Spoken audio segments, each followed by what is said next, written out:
અમદાવાદમાં ધોધમાર વરસાદ વરસી રહ્યો છે અને ભારે વરસાદના કારણે અમદાવાદના અનેક વિસ્તાર જળમગ્ન થયા છે. મણિનગર ખાતેના દ્રશ્યો છે કે જ્યાં રમા 4 રસ્તા પાસે આ પ્રકારના પાણી છે તે ભરાયા છે અને ચારે જ બાજુ માત્ર પાણી જ પાણી છે તે દેખાઈ રહ્યું છે. અને વાહન ચાલકો જ્યારે આ પાણીમાંથી પસાર થાય ત્યારે તેમના વાહનો પણ બંધ પડી જાય તે પ્રકારની પરિસ્થિતિ છે તે સર્જાય છે. વર્ષોથી આ પ્રકારની સમસ્યા છે આ વિસ્તારમાં જોવા મળે છે, પરંતુ સમસ્યાનો કોઈ હલ નથી આવતો અને તેના જ કારણે આ પ્રકારની પાણી ભરાવાની સમસ્યા મણિનગર વિસ્તારમાં જોવા મળી રહી છે. ભારે વરસાદના કારણે આ સમગ્ર વિસ્તાર જળમગ્ન છે તે બન્યો છે.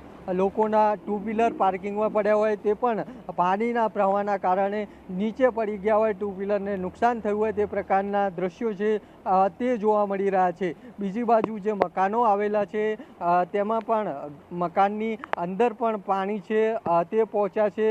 જે બહારની જગ્યા છે મકાનની ત્યાં પણ પાણી પહોંચાય તે પ્રકારના દ્રશ્યો છે તે જોવા મળી રહ્યા છે. આ મકાન છે તેમાં પણ પાણી છે તે પહોંચ્યા છે અને આ પ્રકારની પરિસ્થિતિ અત્યારે મણિનગર વિસ્તારમાં જોવા મળી રહી છે.